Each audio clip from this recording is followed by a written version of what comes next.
sweet or savoury, there's something for everyone tonight as we serve up a sensational selection of sugar and spice. Let's meet some real sweeties. Sweet as a nut, it's Rose Matafea. Come on. Sweet as pie, it's Alice Levine.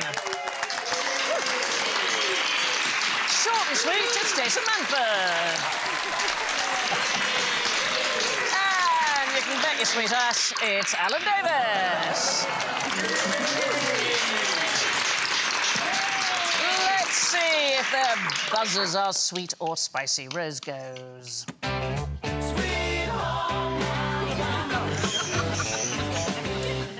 Alice goes. Sweet dreams are made of these. Jason goes. Sweet Caroline. Ba, ba, ba. Oh, I just want to carry on. And Alan goes.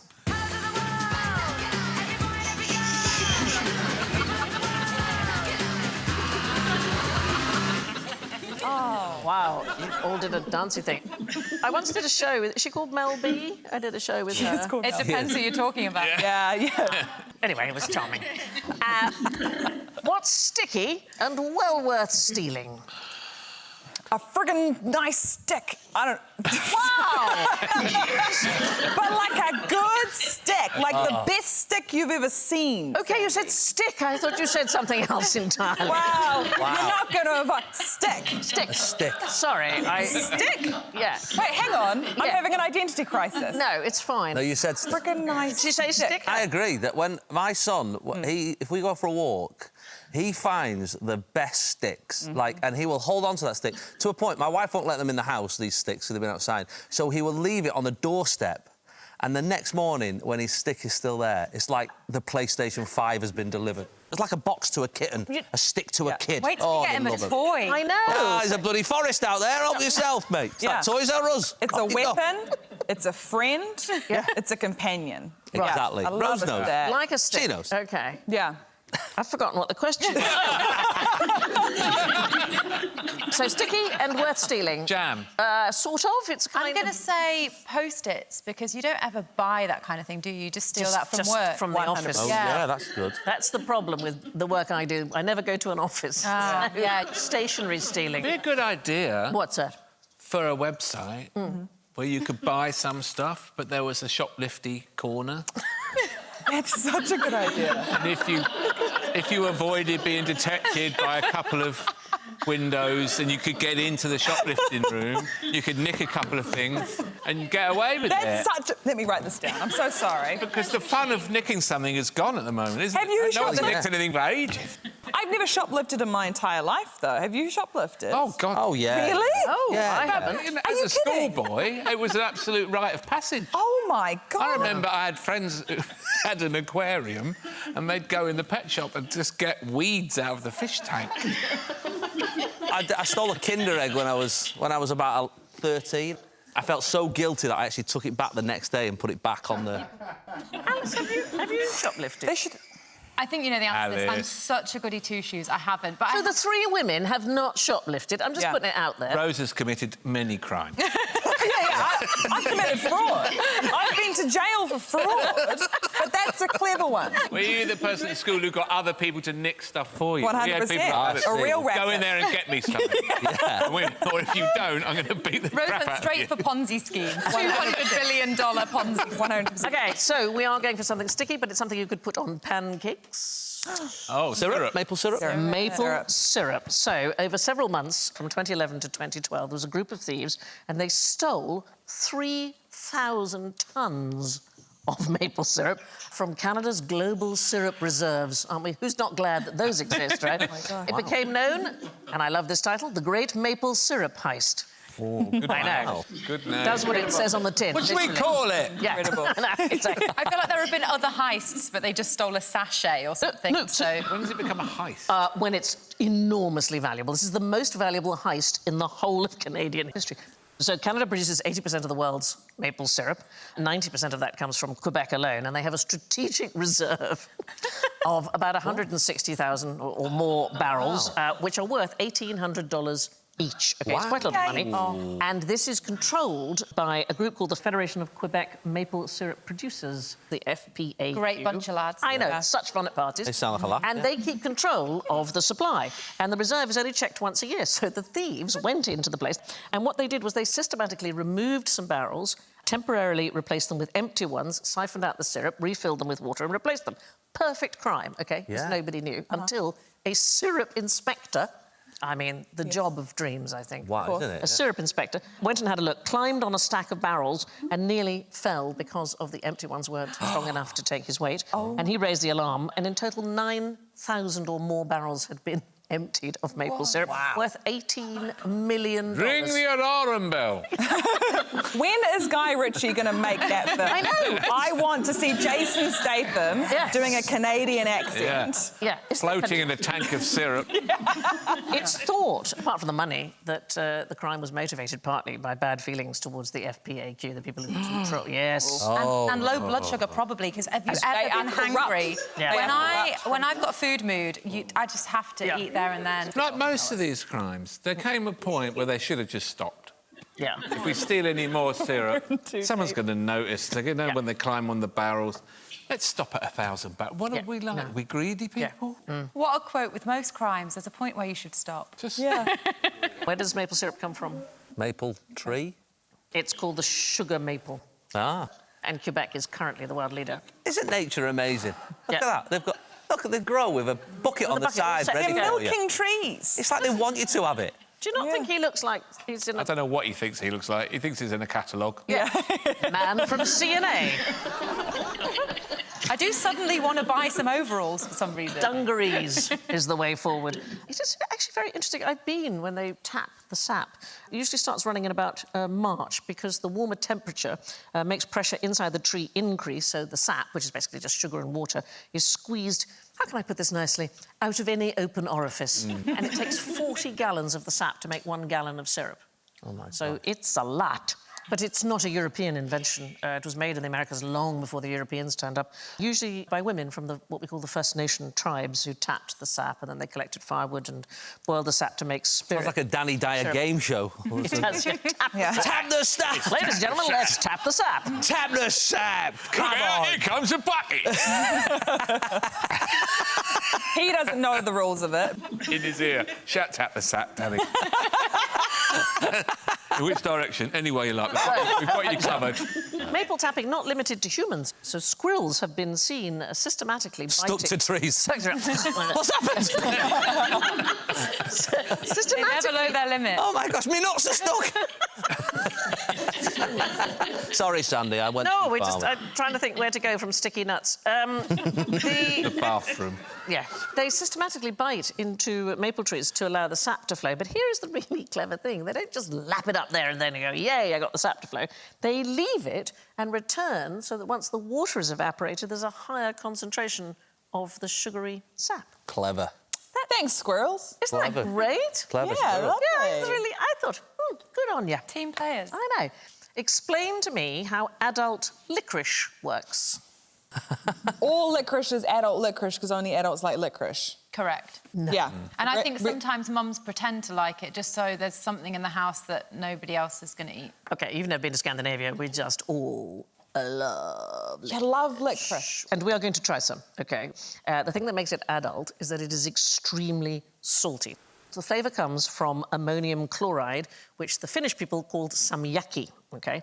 The Scandinavians say the stronger and saltier the better, and I absolutely agree. So you have a little bowl like this. Try it if you don't like licorice. Who likes licorice? I like licorice. I like licorice. I don't know if I like salty licorice. Which is adult licorice. Oh, my God. Huh? How good is that? Boy, oh, boy. Oh, Actually, coming around, Sandy. Isn't it good? Coming around. Alan spat it out. Isn't My that? spine feels weird. What's happening? That is... Do you like that, Jason? I think once you get over the initial shock, Disappointment. yeah, it just becomes disappointing. Just becomes steadily more depressed. Yeah, it's all right.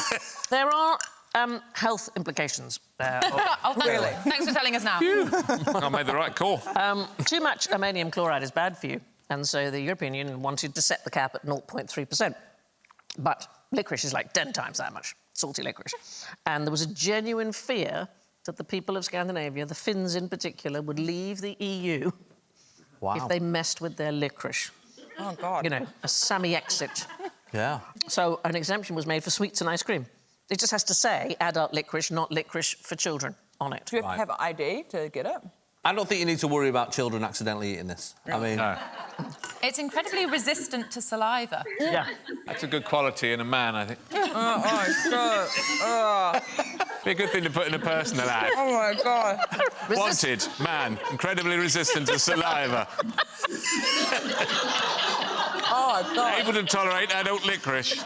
Are you not? No other qualities necessary. I hope this doesn't become a thing now. I don't want to start seeing... Every time you come on QR, we give you a shit sweet. Sweet and sour jelly babies. Yeah. I don't want to see this. That's sort of like jerky, isn't it, really? Oh, do you like... I like jerky. I think jerky's absolutely lovely. But not when you're expecting a sweet. Yeah. It's like a Jaffa cake, but it's got chicken tikka masala. But it has been so popular for so long that it was found in Tutankhamun's tomb. In the tomb, Sandy, in the tomb. Yeah, let's bury it. While he's going, while the lid's open, put the licorice in. It's incredibly resistant to saliva. Yeah, get rid of them. Ancient Romans used it for bladder problems, kidney stones, ulcers, all sorts of things. Oh, it's medicine. Yeah, it tastes like medicine. Tastes a bit like medicine. Yeah. But like medicine, when it's, you know, when you're a kid and medicine's actually quite nice, it's like strawberry and banana, and then about 13 they go, oh, you can have chalk now. You know what I mean? Like that, it's that age of medicine. The English physician Nicholas Culpeper, so we're talking the 17th century, recommended taking it against coughs, growths in the eye, and ulcers on the genitals. I mean, it only tastes like it's been rubbed on someone's genitals. So. What is the town in the UK that we link with licorice? There's one town in West Yorkshire. Towns in West Bassett? Yorkshire. Pontefract, Of course, it's somebody. Pontefract. Pontefract Yeah. cakes, absolutely right. So it's extraordinary that it's in Pontefract because the plant is native to southern Europe and Western Asia. Probably arrived in Pontefract in about the 16th century via Dominican monks. And by the 1920s, there were 10 licorice factories in the town. But they're all sweet licorice. They're the sort you No one's like. coming like, lads, have I got an idea for you? Imagine it was this product that we've been selling millions of, but it tastes like shit. Imagine that. Imagine. I love it. I'm just saying to you. Not a single convert in the house, Anne. No. I know. Anyway, which head of state did the Spice Girls sleep with? Well, I'm nervous to say this, but Nelson Mandela. You think... Yeah. Yeah. It seemed too obvious. I also sort of think we'd have heard about that. Do you think? You know, like it feels like a big story. Well, he you know? said, which is pretty shocking, that it was the best day of his life when he met the Spice Girls. Was it? Wow. I met Nelson Mandela. Did you? When I was 3. When in New Zealand, he came to speak, and all of the crowd like surged forward, and I was sitting on a barrier, and it kind of pushed me, and I was next to my brother, and so I started crying, and he came up to me and he was like, "Why are you crying? Why are you crying?" And then I was like, "My brother punched me!" to Nelson Mandela, and then he was like, "Oh, don't cry," and tried to comfort me. And then my mum was like, "Do you know who that person was?" And I was like, "No, I don't. I'm 3 years old, right?" Rose, he has bigger fish to fry. Exactly. So the best day wasn't that day that he met me. That's very upsetting. What were you saying? Sorry. So we are slightly misleading you. Mel B's child has obviously just farted. Which one's Mel B, Sandy? Yeah, come on, Sandy. Point out the Mel. Oh, yeah, you met her, didn't you? Mel B's the one wearing a crocodile. That's right. Yeah. Right, so we're talking China. We're talking China, the Spice Girls of ancient China. So these were the concubines who slept with the emperor. And What a job. calling them Spice Girls because in the Han Dynasty China, so we're talking about 202 BC to 220 AD, the emperor's concubines would live in a pepper house. So basically, you've got mud and plaster on the walls, and it's mixed with Sichuan pepper. So the spice, it's really nice. It provides a sort of warm and fragrant atmosphere. And also the plant is a symbol of fertility because it has so many seeds. And even today, they throw it sometimes as confetti at newlyweds, sort of in rural areas of China. Szechuan pepper. Szechuan pepper, yes. It's basically the dried berries of the prickly ash tree. Anyway, you get this sensation, right? That it's not really spiciness. It's like a tingling, numbing sensation. So we're going to try it, OK? So having gone for the licorice, what I want you to do is to take one and to bite just one... No, not the whole thing, darling, you'll die. Oh. Yeah. Well, why would you put all of them in there? Why would you risk that? I wanted to give you a choice. I was about to down here. What? Yes. I was... Yes. my Last God. time we saw Jason Manford. To bite it and let it cover your tongue, may I advise you not to swallow it? This is the worst game I've ever played since the licorice game. Yeah. So bite it and then let it cover your tongue, and you should get a sensation which is called paresthesia. And you all right, Jason? That's... I think I've had a reaction. No, what it feels like at the moment... Feels like, you know, sometimes you see something on the carpet and you think, oh, it's a bit of a nut or something, it's a bit of a crumb of food. Yeah. And you pick it up and put it in your mouth, but if it actually, that isn't food. No. That's come out of the dog's arse or off the kid's shoes or something. Who let the rabbit in the house? What do you think, Alice? It is really citrusy. Yeah. Is it nice? It is It's not actually unpleasant. It's not unpleasant. Almost got the tingle of something mentholy. Yes, and it gives you just this kind of... It's almost like a tiny little vibration. It reminds me of there's a cafe near me that hasn't been decorated for 60 years. It reminds me of their loo. The surface of my tongue now feels like it wants to leave my body. Is that what happens? It's really fizzy, isn't it? It's like putting your wet tongue on a battery. Yes. Yeah. So they did a test to see how many vibrations is it actually causing, and what they did was they got 28 volunteers and they were kitted out with little tiny vibrating tools, and they were asked to adjust it until it matched what they could feel on their tongue. And Sichuan peppercorns make lips vibrate at 50 hertz, which is the same as a cat's purr. Really? Are you eating them all now? I've had them now. Finished. Have you eaten the lot? Yeah. Are you swallowing them? Who said that? Your insides are going to be vibrating at 50 hertz. Yeah. When you do learn to fly. What's going on? Wow. Hey, I tell you what, when you have a couple... Yeah. Woo! Now we're talking! Woo! Wow, you can see the time You have a now. little line of blood coming out of one nostril. Yeah. Are you currently experiencing the last third of 2001 Space Odyssey? You're just flying. Wow! Zingy and sherbety. Wow! Yeah! Right. Jason is struggling now. No. Oh, by It's the way, in the water, 3:47 there's p.m. more Szechuan. Jason has had a whole bowl of peppercorn. Grandad? It's 4 hours since Jason had the peppercorn. I don't do drugs, like, but that was the nearest To do. I've come to it. Yeah. I can actually see the back of my head.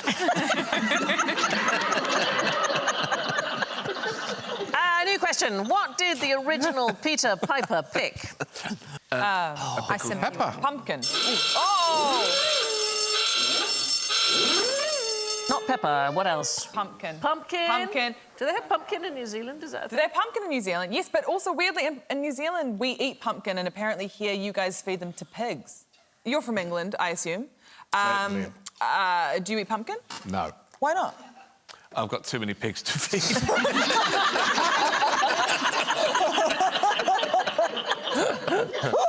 So, our best guess is it was a real person called, behind the tongue twister, a one-armed French horticulturalist called Pierre Poivre.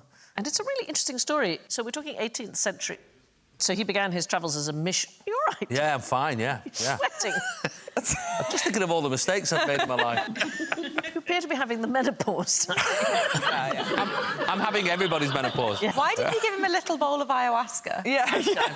Don't give me a full bowl of anything and then say, do not eat the full bowl. I will do that. For future... Bring on the starburst. So Who's this guy now? This What's guy. going on? Yeah, he wasn't interested in peppers at all. He was He's the involved... Pied Piper. Well, no. He was involved in the spice trade, but he was interested in nutmeg and cinnamon and cloves and not peppers. So he started his career as a missionary in China.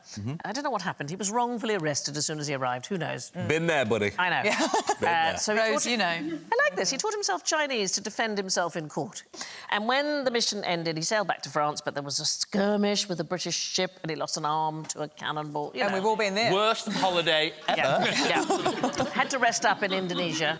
Wow. And then he hatched a plan to smuggle spices because in the 18th century, it's sort of hard for us to believe, spices were the tradable commodity. Some of them were worth more than gold, and the Dutch had complete control over spice distribution.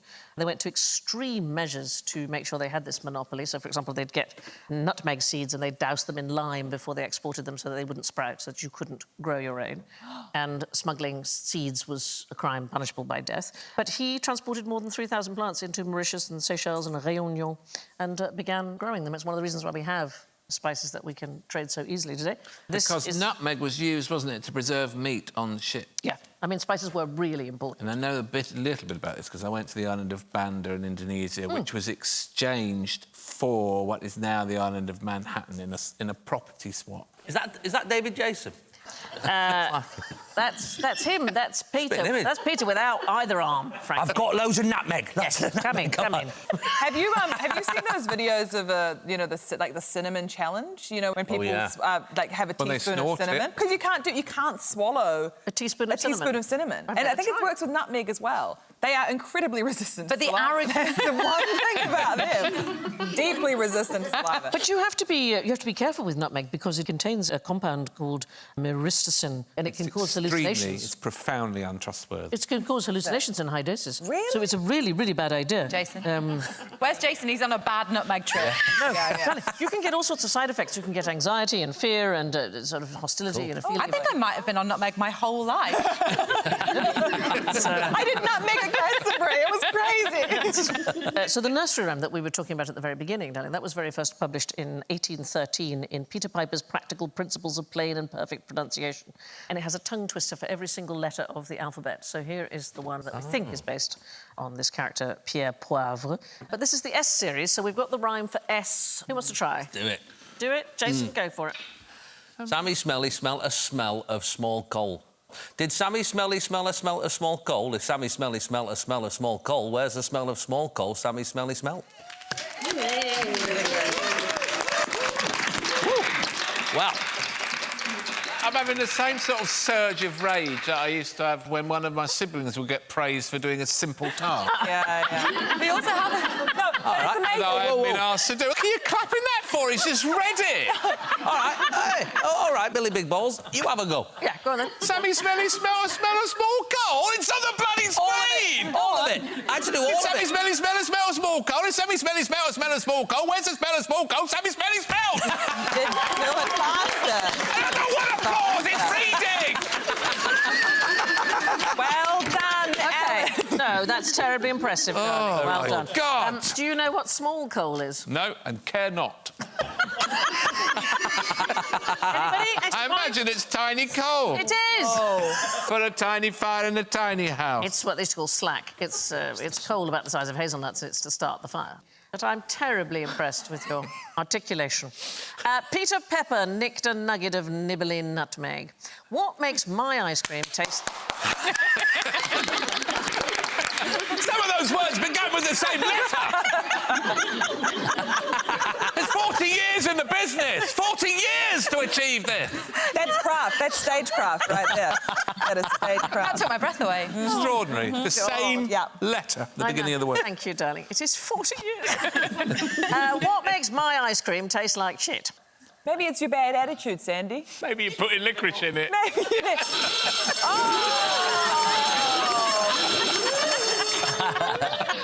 That looks tasty. Has that got cornflakes That looks actually on? quite good. That does look It's nice. in a toilet in a bowl, toilet, but I'll get over that. Is it shit? Has someone put shit in the ice? Well, so mammalian and bird feces get their smell from a high concentration of a molecule called scatol. So it's a thing that we all produce in our digestive tract, and the people who produce too much of it have terrible halitosis.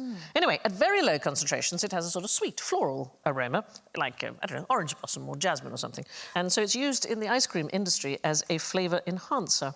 It can either smell great or it can smell terrible.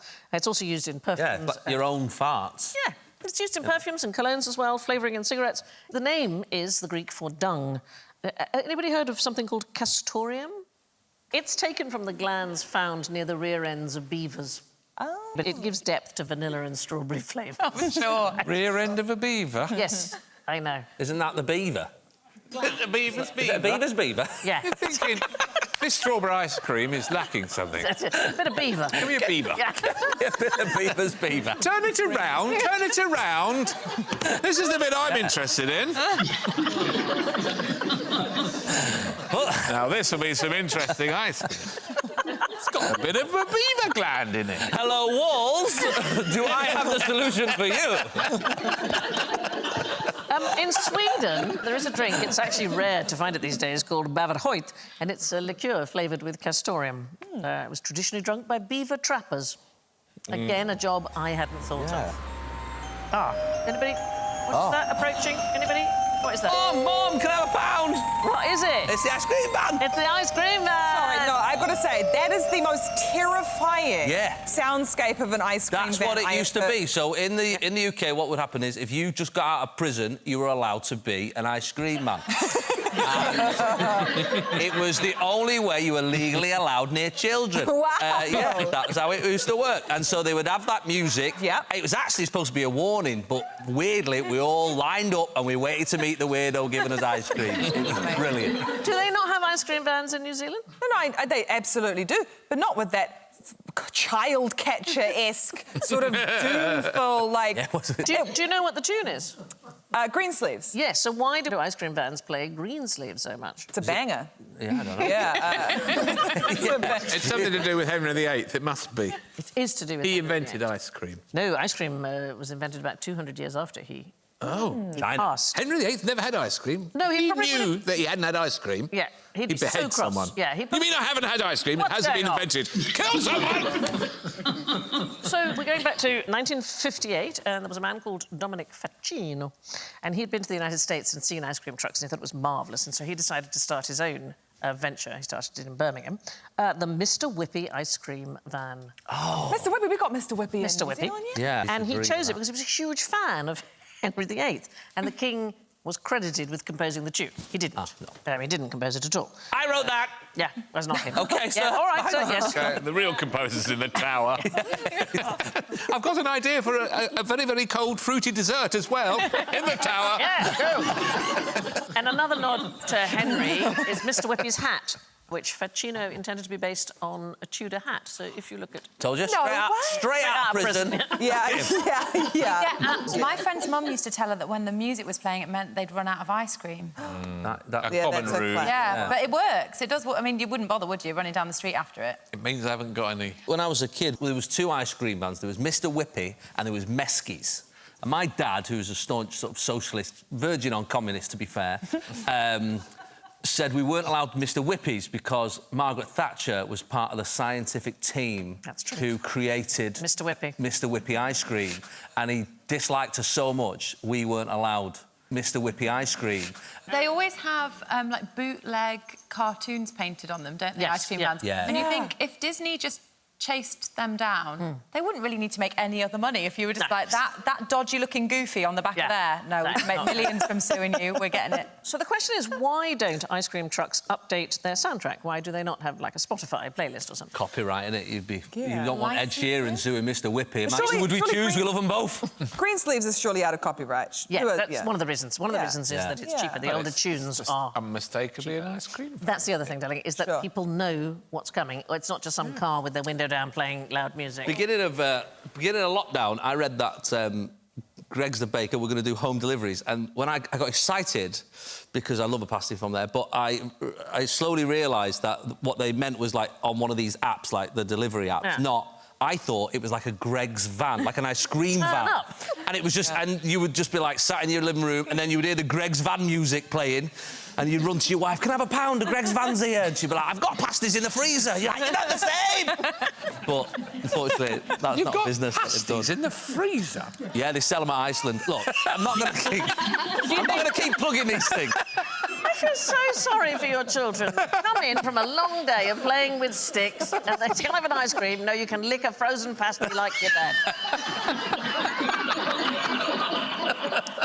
If your ice cream smells like shit, someone's overdone the scatole. What kind of person gives away their starters? I sometimes have a start of a pudding. I'll have an avocado prawn to finish. Yeah, exactly, yeah. Love it. Really? Starters used to be terrible in Britain. I don't know about in New Zealand, but they used to be terrible in Britain. You used to get, especially like the orange juice. The fruit juice. Fruit juice. What do you mean? Yeah, and it would come And it on a would be little the thing. only time in the year that you would get squeezed orange juice. Yeah. I'd feel really swizzed at that. Yeah. Or you get We all had half a scurvy. boiled egg with some salad cream. That's a very nice starter. yeah, that's a nice Oh, one. where they've taken it out and put it back in again. No, not even bothered with Oh, that. fine. Literally just half a boiled egg. No, I'm not talking about the starter course of a meal. So, what other types Oh, of well, then you starter? misled us, didn't you, Sandra? Once again. Is literally my job. I can't keep giving you second chances. Is it like a sourdough? It is like, exactly right. starter? I'm guessing A lot of that in lockdown. Jason is there, absolutely right. So sourdough gets its sour flavour from a lactobacillus bacteria. So that's introduced to the bread via it's called a starter. It's basically a mix of flour and water, which is left for a number of days until wild yeast and microbes from the environment have grown. People like pass them through the families. Well, this is the thing, darling. People pass them on and are slightly obsessed with I'm that their person. Are you? Have you got a starter? I do have a starter, and I did give it away in the first lockdown. It's a lot of work. It's the same with scobies with kombucha, right? Yes. Yeah. And people become really obsessed with it. In fact, Really you can obsessed. tell whose starter it is because you get particular bacteria on everybody's hands, right? So you can usually match a starter to the baker if you were able to test the bacteria on the hands and the bacteria I'm riddled. on I'm absolutely you're riddled. Yeah. with the stuff. So theoretically, you can keep the starter alive forever, and you just keep feeding it flour and water and pass it down from generations. So it's possible that bakers could be using the same starter that their great-grandparents. I'd love to be at that will reading where it's like Yeah. someone gets a house, another gets a car. I got a what? But you know what's even Right. even odder, I think, is that people name their sourdough starters. So there's a series of names: Jane Doe, Joan of Starch, Fred Farter the bread starter, John McIndoe, and Clint Yeastwood. Yes. Great one. Love that. Yeah. So, what is stressful for a sourdough enthusiast about holidays? Well, you wouldn't be able to take it with you, would you? You wouldn't be able to take it on holiday. You have to fridge it, which is quite stressful. No, can't. see. No, So yeah. what if it starves? Well, you look like you could care about sourdough people. Imagine you came home and your sourdough was dead. If you put it in the fridge, it goes to sleep for a bit, but the chances of never it the same. coming back as it was, It's you never know, the will it same. have Never the the same same. memories? Never Will the it be as fun? No. So there are now sourdough hotels. Oh, my Yes. God. Yeah. Good. Finally. Thank At last. you. There's a man called Martin Mayer who runs the Vuyat Bakery in Zurich, and he started his sourdough hotel because he went on holiday to South Africa and he took it with him, his starter, right? And he was going to worried about it in the heat in the car all the time, and so he developed a hotel, and each starter is put in its own compartment, and the staff are told how the person wants their starter treated. And apparently owners come and say goodbye and are visibly thrilled when they are reunited. Wow. It's 49 francs a week if you want to put your sourdough. That's not bad. Did you not take to baking, darling, in the lockdown? It didn't happen. No. What is happening here? We're just asking you simple questions, Alan. You've eaten sourdough, you know nothing about the There's process of making it. 706 people in Britain who make their own bread. 4 of them are in this room. People take it so seriously. So there's a man called, he's a Belgian baker called Carl de Smet, and he's a sourdough librarian. This is his sourdough library. No, he's not. Yes. That's not a job. It is a thing. Sorry. He If you go to the travels- job centre and go, what have you been up to? And go, I'm a sourdough Sourdough librarian. librarian. Anything coming up? He travels the world collecting interesting sourdough starters. Wow. He's currently got 125 in his library. Anyway, this is a very sad thing. I just need you to feel bad for Carl de Smet. He's since developed an allergy to flour. Wow. Oh, Carl. Do you know what the difference is between ordinary bread and sourdough? Taste? Price? No, it's the yeast. So most bread uses a single species of commercial yeast. Sourdough, it takes it from the air, from the baker's hands, from the environment and so on. But it is the oldest form of leavened bread, sourdough. I mean, there's astonishing stuff. If you went to Thebes, if you went to some of the ancient Egyptian sites, you can actually find 3,500-year-old bread. And what is amazing about it is you can see the handprint of the baker in either side of the bread. 3,000 years old. 3,500 years ago. That's yeah. the kind of bread that my mum would just go, no, that's fine. fine. That's fine. Just scrape it off. Cut the green Scrape bit it off. off. And with that, we stumble into the sweet and sour swamp of general ignorance. Fingers on buzzers, please. Where does the UK get most of its sugar from? Ooh. Yes. Morrison's? Morrison's. Good answer. It's a very good answer, yeah. Anybody want to name any other places? No? What's a country? No. Okay. What is a country? Just generally as a in, does any comes from a country? Does it come from a country? A country other than the UK? Yes. No. What? Yes. So, Ah! yeah. I thought it was foolproof. No, you went wide and were wrong. No, over 50% is supplied by the British beet sugar industry. And the rest is from the EU. And then there is a bit of cane sugar imported, but the majority is grown in the UK. On the topic of Britain and sugar, do you think we're eating more or less than we used to? I think we're probably eating less. Yeah, it sort of depends on what you say, what we were used to. So there was a significant increase in sugar intake starting around the 1950s, and it reached 47.3 kilos per capita in 1961, but it has been declining. Today it's about 35.2 kilos of sugar per person. But the sweeteners, anybody use sweeteners? No. OK, saccharin is the first artificial sweetener, roughly 300 times sweeter than table sugar. And Splenda, which is sucralose, 600 times sweeter. There's a new one called Neotame, 10,000 times sweeter than sugar. My nan loves a sucral in her tea. Really? My gran has a couple of... She's 97, and she has, I think she has something like 2 or 3 sweeteners. And she's 97? Yes. Don't matter, does it? She's already living on borrowed time. I know. She can have whatever she wants. Yeah. She can start crack tomorrow if she wants to, at 97. Yeah. But I fancy a bit of crack, actually. Yeah. Like, Help yourself. Fine, 97, knock yourself out.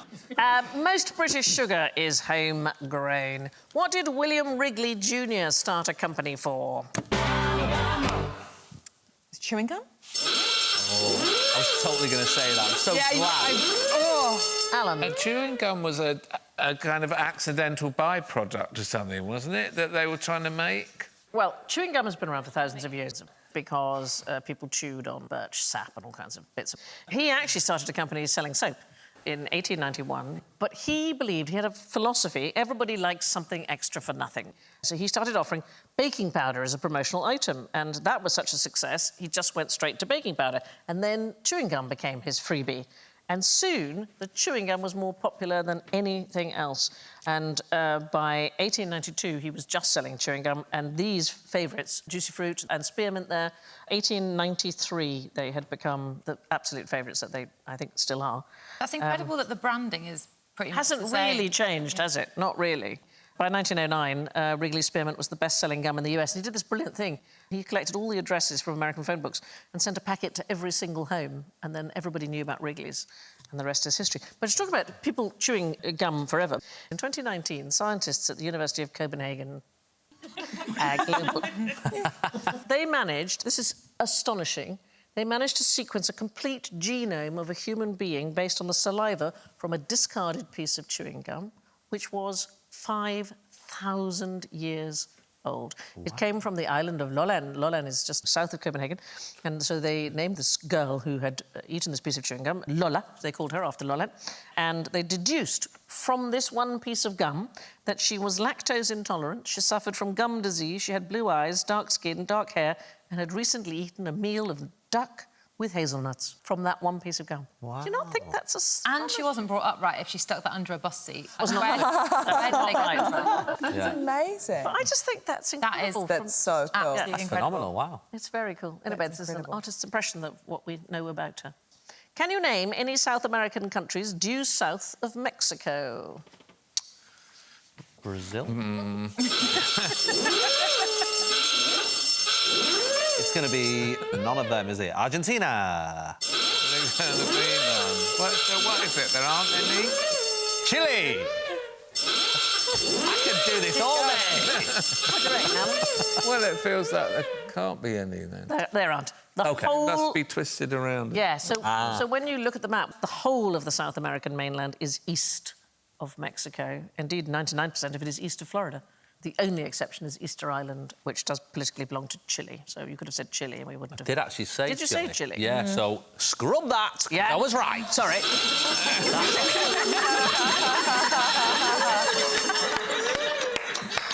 One way to remember that South America sticks out like that is to sort of imagine it on its side, and then the Americas look uncannily like a duck. If we can swivel that round like Oh, wow. That's very cool, isn't it? Yeah. I mean, it helps that you've coloured it in. Yeah, I think that is true. Yeah, a lot of things can look like a duck when you Yeah, colour them. exactly. You may think it's quackers, but all of South America is east of Mexico. OK, imagine you work for British intelligence. Who can you tell? Well, anybody, but then you have to kill them. What?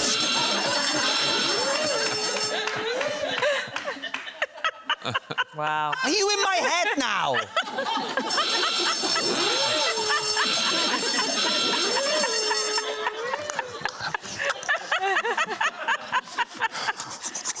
No, it's not the answer. Anybody else? Your mum? You could tell your mum. Yes, you could tell your mum. How many people do you think you could tell? 2 people. It's not actually a number, darling. So it's What? it's the people that you feel it's essential for you to tell in order for you to be able to carry on with So your you life. just start seeing a guy, like, Yeah. for 2 months, and you're like, I just want to tell her. Yes, and then, I... and then you get assigned an agent handler to discuss the pros and cons of making an informed decision as to whether or not you should tell. Really? Yeah, so they'll check it out. The general advice is to tell close family members or friends. OK. There was an MI6 employee who was invited by the BBC to be interviewed, and he told them that the interviewer was the 6th person he had told. I mean, I'm not saying it's the same thing, but I didn't tell anybody I was on The Masked Singer. So, you know, it's, Were you on it's that, pretty Hannah? good, yeah. It's pretty good, isn't it? What were you on it? I was an hedgehog. You're the 6th person I've told.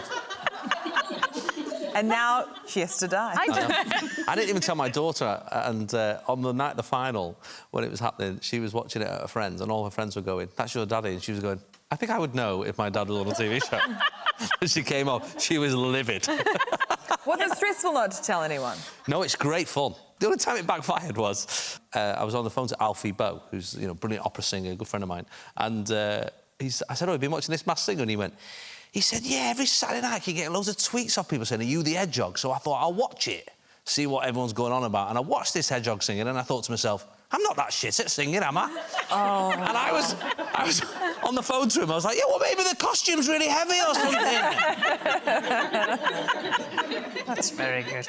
There's a marvellous story about Rupert Murdoch. So he was furious. He was told that the former News of the World editor, Rebecca Brooks, couldn't take a call because she'd gone to the furniture store, which is called MFI. And apparently her PA had misheard her and she'd gone to an MI5 meeting. I think if you work for MFI, you shouldn't tell anybody. Speaking of concealing your intelligence, it must be time for the scores.